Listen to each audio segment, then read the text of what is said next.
नमस्कार साथियों।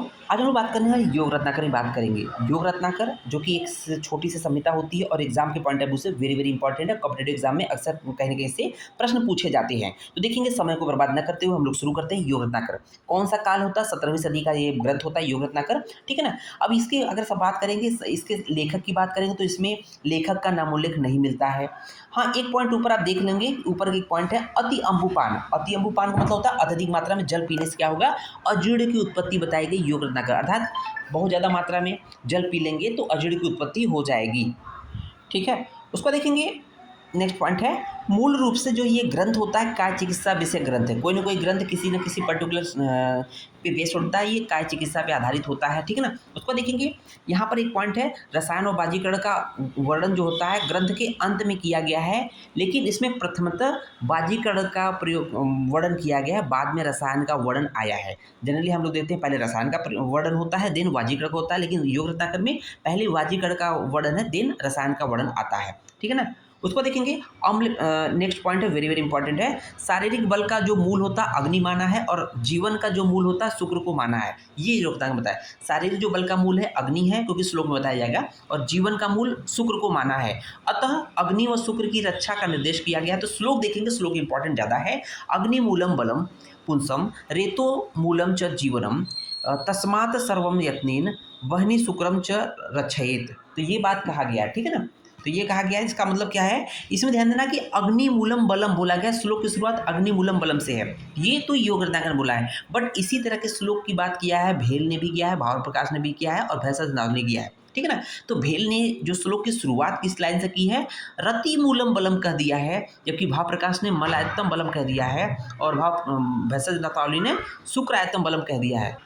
उसके बाद देखेंगे, एक पॉइंट इंपॉर्टेंट होता है यहाँ पर। जैसे पहले क्या होता था कि जो कोई रोगी होता था तो वैद्य नहीं डायरेक्ट रोगी के पास जाता था, दूत जाता था। रोगी का जो भी एक दूत जाता कि देख क्या होगी, क्या स्थिति है। तो दूत उससे प्रश्न पूछता था, मतलब बीमारी के बारे में। तो उसी से रिलेटेड बात किया गया कि वो कुछ नियम बताया गया दूत के विषय में कि दूत के प्रश्नों के अक्षरों की संख्या को जोड़कर, दूत जो जाता था उस प्रश्न पूछता था उसके अक्षरों की संख्या को जोड़कर और उसमें 3 का गुणा करें। जो भी प्रश्न पूछता था उसके अक्षर की संख्या को जोड़ेंगे और उसमें 3 का गुणा करेंगे। 3 का गुणा करने के बाद उसको 8 से भाग देने पर, 8 से भाग देने पर यदि संख्या जो है सम संख्या आती थी तो रोगी की मृत्यु हो जाती थी, अगर विषम संख्या आती थी तो रोगी बच जाता था, ऐसा मानते थे योग रत्नाकर। ठीक है ना। अब next point very very important है। अष्टविध परीक्षा आपने सुना भी होगा। तो अष्टविध परीक्षा का रेफरेंस क्या है? योग रत्नाकर है। यही याद करना, अष्टविध परीक्षा गिवन बाई योग रत्नाकर। तो क्या है अष्टविध परीक्षा? नाड़ी मूलम नाड़ी मूत्रम मलम जीवा शब्द स्पर्श सिद्धि का कृति। नाड़ी है, नाड़ी परीक्षा है, मूत्र परीक्षा है, मल परीक्षा है, जीवा परीक्षा है, शब्द परीक्षा है, स्पर्श परीक्षा है, दृग मतलब नेत्र परीक्षा है, आकृतिक परीक्षा। ये टोटल 8 परीक्षा होती है। इसको अष्टविध परीक्षा करते ही योग रत्नाकर द्वारा दी गई है। ये प्रश्न पूछा जाता है अक्सर। नेक्स्ट देखेंगे, स्त्री के वाम हस्त की एवं पुरुष के दक्षिण हस्त की नाड़ी के परीक्षण का निर्देश किया गया है। ओके। नाड़ी का ज्ञान प्रभात काल के में 1 प्रहर तक करने का निर्देश किया है।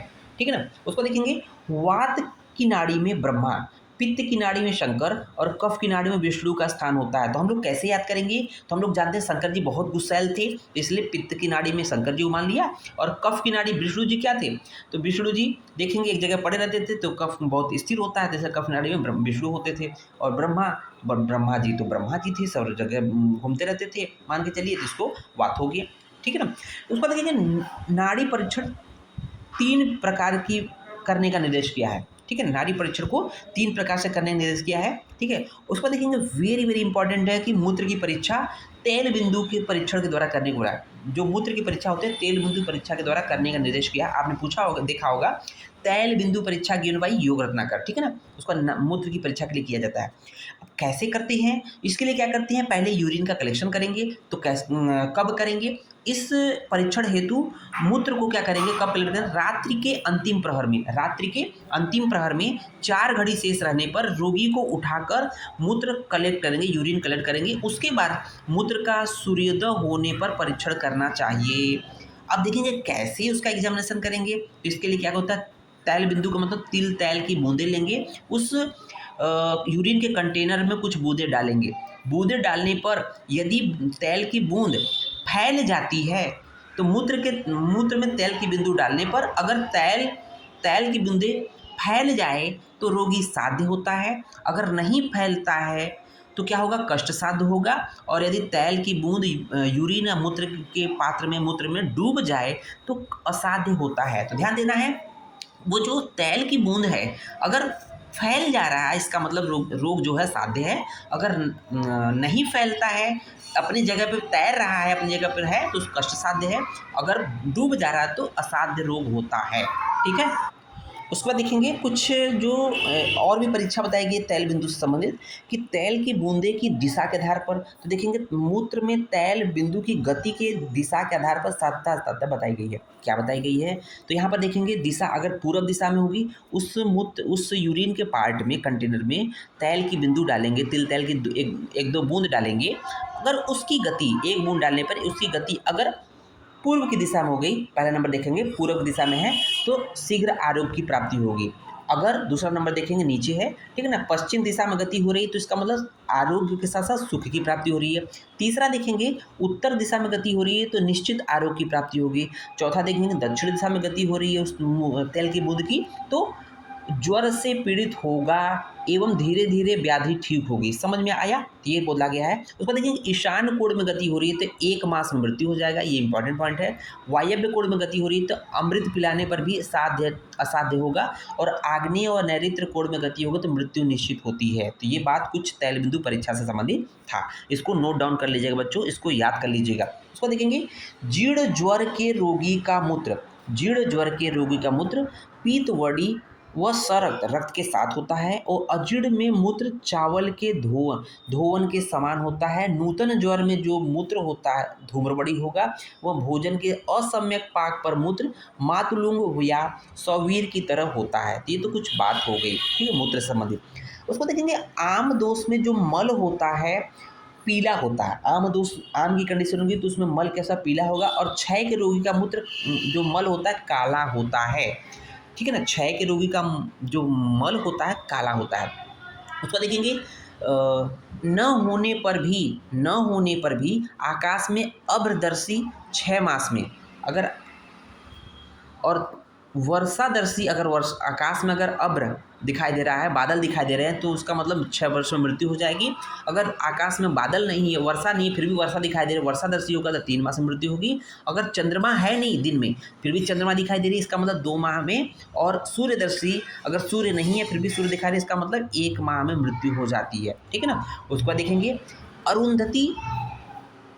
अरुंधति ध्रुव विष्णु त्रिपद मातृमंडल, ये चारों चीज़ें गतायु व्यक्ति को नहीं दिखाई देती है, मतलब जो व्यक्ति मरने वाला होता है तो ये सब चीज़ें नहीं दिखाई देती है। उसको देखेंगे अरुंधति की स्थिति में जिह्वा में, ध्रुव की नासाग्र पर, विष्णु की भ्रूमध्य पे एवं मातृमंडल के दोनों भ्रूओं पर होती है। उसके बाद देखेंगे क्या बोला गया है कि हेमंत वर्षा और शिशिर में पित्त वात का प्रकोप बोला गया है। प्राविट निदाद अर्थात ग्रीष्म में पित्त का प्रकोप बोला गया है। बसंत में कफ का प्रकोप बोला गया है। उसको देखेंगे कि बाल्यावस्था को क्या बताया गया है, जो 16 वर्ष तक बाल्यावस्था होती है, मध्यावस्था जो होती है 16 से 70 वर्ष होती है, और वृद्धावस्था 70 से अधिक होती है, ठीक है, ये तो बहुत कॉमन हो गया। अब यहाँ पर देखेंगे अलग अलग वृक्षों की दातौन के अलग अलग फल बताए हैं, मतलब अलग अलग दातौन करेंगे वृक्षों के तो अलग अलग उससे फल मिलेंगे। जैसे आम की दातौन से वीर्य की वृद्धि होती है। अगर कोई व्यक्ति आम देखते हैं ना, गांव घर में लोग जो भी मर जाता है कर लेते हैं, तो आम के दातौन करेंगे तो वीर्य की वृद्धि होगी। कदम्ब के दातौन करेंगे तो धैर्य और स्मृति की वृद्धि होगी। बैर जिसको बोलते हैं ना, उसकी दातौन करेंगे तो स्वर माधुर्य का होना आदि होता है। उसको देखेंगे नस्य के लिए कटु तेल को श्रेष्ठ बताया है ना, नस्य कर्म के लिए कटु तेल अर्थात कड़ुआ तेल, सरसों का तेल को श्रेष्ठ बताया है। श्रोतांजन को श्रेष्ठ मानते हैं। 5-5 दिन पर नखवर श्रमश्रु अर्थात नख और दाढ़ी बाल को काटने का निर्देश अर्थात क्षौर कर्म जो होते हैं 5-5 दिन में बोला गया है। नासिका के केस उखाड़ने पर, कुछ लोगों को देखते होंगे क्लास में बैठे रहते हैं, नाक में उंगली करते हैं, नाक में से बाल निकालते हैं, तो उनके लिए आगाह कर दीजिए, उनको बता दीजिए कि अगर ऐसा करोगे नासिका के केस अर्थात जो नासिका के बाल, नाक से बाल उखाड़ने पर नेत्र ज्योति दुर्बल होते ही आपकी आंखें कमज़ोर हो जाएगी। खास तौर से उन बच्चों को आगाह कर दीजिए जो बच्चे चश्मा लगाते हैं तो उनको अपने मित्रों को आगाह जरूर कर दीजिए कि नाक से बाल मत उखाड़ा करो, नहीं तो दिखाई नहीं देगा, नेत्र ज्योति और कमजोर हो जाएगी, वैसे भी कमजोर है। ठीक है ना। उस पर देखेंगे ब्राह्मण, यहाँ देखेंगे एक पॉइंट, ब्राह्मण, गौ, अग्नि, सुवर्ण, घी, सूर्य, स्त्री, राजा, ये 8 मांगलिक वस्तुएं बताई गई योग्यता में। ओके। उसके बाद नेक्स्ट पॉइंट देख रहे होंगे कि हेमंत व शिशिर ऋतु में इच्छानुसार, तो ये मैथुन के लिए बोला गया है, हेमंत और शिशिर ऋतु में इच्छानुसार क्योंकि ठंड की ऋतु होती है। बसंत व शरद ऋतु में 3-3 दिन पर मैथुन करना चाहिए, और वर्षा और ग्रीष्म ऋतु में 15-15 दिन पर मैथुन या सहवास करने का निर्देश किया है। उसका देखेंगे शीतकाल में रात्रि में कब, किस मौसम में कब करना चाहिए मैथुन, शीतकाल में रात्रि में, ग्रीष्मकाल में दिन में, और बसंत में दिन या रात्रि में, एवं वर्षा काल में मेघ गर्जन होने पर सहवास करने मैथुन करने का निर्देश दिया है। उसको देखेंगे कि नेक्स्ट पॉइंट है, प्रातः काल उठकर सुबह सुबह उठने के पश्चात 8 प्रसृत जल का पान का निर्देश किया है तथा नासिका से जल पान का निर्देश भी किया है। तो प्रातः काल उठने पर 8 प्रसृत जल का पान करने का निर्देश किया। नेक्स्ट पॉइंट देखेंगे, केसर, अगर, कर्पूर, कस्तूरी व चंदन को यक्ष कर्दम या अर्थात महासुगंधी नाम दिया है। ठीक है ना। केसर है, अगर है, कर्पूर है, देखेंगे बहुत सुगंधित द्रव्य होती है, इसको यक्ष कर्दम या महासुगंधित नाम दिया है। ठीक है ना। उसको देखेंगे कि मंथर ज्वर एवं दुर्लभ जनित ज्वर का उद्देश्य किया है। नेक्स्ट पॉइंट देख रहे होंगे, सीतोपलादी चूर्ण का वर्णन विषम ज्वर के अंदर किया है। और नेक्स्ट देखेंगे, चंद्रप्रभावटी को अतिसार नाशक बताया गया है। ग्रहणी में तक्रहरितकी का प्रयोग बताया, वेरी वेरी इंपॉर्टेंट है। तालिसादी चूर्ण का वर्णन ग्रहणी चिकित्सा में बताया गया है। ओके। भस्मक रोग का नामतः वर्णन किया, मतलब भस्मक रोग का भस्मक नाम से वर्णन किया है। आमवात की चिकित्सा सिद्धांत बताया गया, लंघन, स्वेदन, तिक्त, दीपनानी, कटुनी च, विवेचन, स्नेहपानन च, वस्तेश्च, आम मारुते। ठीक है ना, ये बताया गया है। उसको देखिए बहुमूत्र मेह नाम से प्रमेह के पृथक अध्याय का वर्णन किया गया है। ठीक है। उसको देखिए कुरंड अर्थात अंड वृद्धि नामक रोग में बाएं अंडकोश में रोग होने पर दाएं कान की सिरा तथा दक्षिण अंडकोश में रोग होने पर दक्षिण कान की सिरा का वेधन करना चाहिए, जबकि कुरंड में कुरंड में सेम साइड की बताया गया है। ठीक है ना। तो ये तो बात किया गया। उसको देखेंगे स्नायु रोग का चिकित्सा के साथ साथ वर्णन मिलता है और विसर्पवत चिकित्सा बताई गई। स्नायु रोग का वर्णन मिलता है, साथ ही इसकी चिकित्सा क्या है, विसर्पवत चिकित्सा है, विसर्प के समान चिकित्सा है। मुखांग 7 बताए गए हैं, वेरी वेरी इंपॉर्टेंट है। भीमसेनी कर्पूर का प्रयोग नेत्र रोगों में बताया गया है। भीमसेनी कर्पूर का वर्णन रेफरेंस नेत्र रोगों में बताया गया है।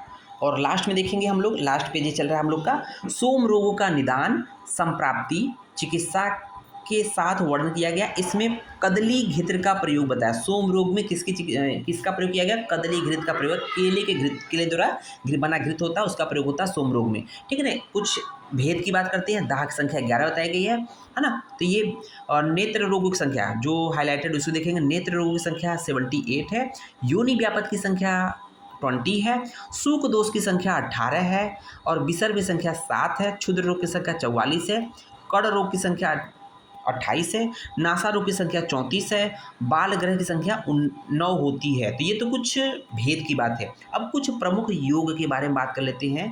देखेंगे मेघनाद रेचन रस जलोदर में, देखेंगे जो कुछ हाईलाइट है उसको देखेंगे। त्रयोदशांग गुग्गुल वात व्याधि में, योगराज गुग्गुल पांडु में, कैशोर गुग्गुल वात रक्त में, सिंहनाथ गुग्गुल आमवात में, लौह गुग्गुल जो है सूल में, भीमसेन गुग्गुल सूल में। तो ध्यान दीजिएगा, सूल की चिकित्सा में लौह गुग्गुल और भीमसेन गुग्गुल है। तो देखिए त्रिफला गुग्गुल जो है नाड़ी व्रण, भगंदर और गंडमाला में बताया गया है। लाच्छा गुग्गुल और आभा गुग्गुल का प्रयोग भग्न में बताया गया है, मतलब फ्रैक्चर करने से बताया गया है। ठीक है ना। उसको देखिए पंच बाण रस वाजीकरण के लिए बताया गया है, नवकार्षिक गुग्गुल भगंदर के लिए बताया गया है। उसको देखेंगे रासना सप्तक काढ़ा आमवात के लिए बताया गया है। शशि लेखावटी वेरी वेरी इंपॉर्टेंट है, नोट डाउन कर लीजिएगा, सूत्र में बताया गया है। कुष्मांड खंड जो है अम्लपित्त में बताया गया है। लीला विलास रस अम्लपित्त में है। सूत शेखर रस अम्लपित्त में है। चंद्रोदय वर्ती जो है नेत्र रोगों में है। ठीक है ना। शशि कलावर्ती नेत्र रोगों में है। चंद्र प्रभावर्ती नेत्र रोगों में है। और रोपड़ी कुसुमवर्ती कुसुमिकावर्ती नेत्र रोगों में है। बोल परपटी रक्त प्रदर में है। अष्टमंगल घृत ग्रह नाशक में है। उसको देखेंगे Vanari Gutta, very very important, Vanari Gutta वाजीकरण में है। अमृत भल्लाता का प्रयोग वाजीकरण में है। चंद्रोदय रस का प्रयोग वाजीकरण में है, महाराज वटी जो है वाजीकरण में प्रयोग किया गया है। इस तरह से ये पार्ट कंप्लीट होता है। धन्यवाद।